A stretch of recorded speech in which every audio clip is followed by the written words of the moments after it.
ডোমার উপজেলার ঐতিহ্যবাহী সাংস্কৃতিক সংগঠন স্পন্দন আবৃত্তি এবং নৃত্য একাডেমির 15তম প্রতিষ্ঠা বার্ষিকী উদযাপন উপলক্ষে 2 দিনব্যাপী আন্তঃসাংস্কৃতিক প্রতিযোগিতা শেষে আলোচনা সভা ও পুরস্কার বিতরণ অনুষ্ঠিত হয়েছে।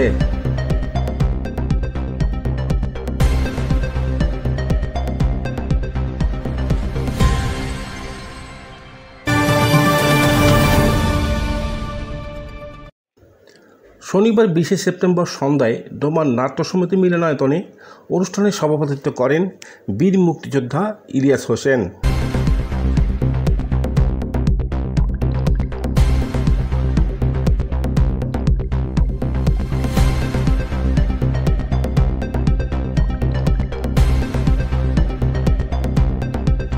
সংগঠনের সাধারণ সম্পাদক নাজিরা আক্তার ফেরদৌসের সঞ্চালনায় অতিথি হিসাবে বীর মুক্তিযোদ্ধা গোলাম মোস্তফা, সংগঠনের পরিচালক শাহিনুল ইসলাম বাবু, উপজেলা বিএনপির সাবেক সাধারণ সম্পাদক আখতারুজ্জামান সুমন, সাংবাদিক রওশন রশিদ, কণ্ঠশিল্পী আমজাদ হোসেন, নাট্য সমিতির আহ্বায়ক মাসুদ বিন আমিন সুমন, নৃত্যশিল্পী আনিস আহমেদ প্রমুখ বক্তব্য রাখেন।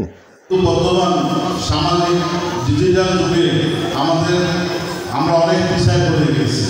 তা আমি আশা করব যে এই সংগীতের মাধ্যমে ডোমারের হারানো ঐতিহ্য ফিরে আসুক, মানবতন্ত্র থেকে ডোমারবাসীকে রক্ষা করুক এবং সকলে আরও যারা প্রতিযোগিতায় উত্তীর্ণ হয়েছে তাদের প্রতি আমার শুভকামনা রইল।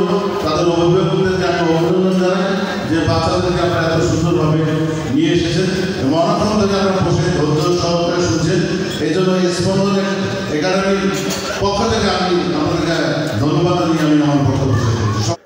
আলোচনা শেষে এক মনোজ্ঞ সাংস্কৃতিক অনুষ্ঠান পরিবেশন করা হয়।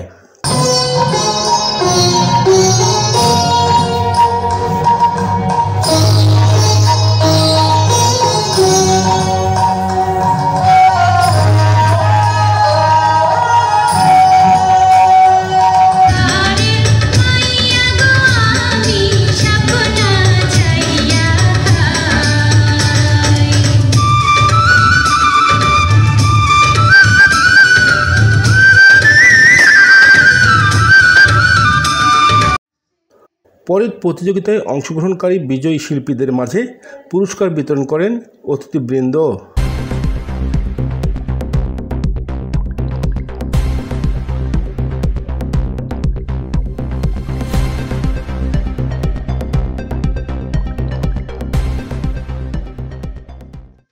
আনিসুজ্জামান মানিক, শালকি নিউজ।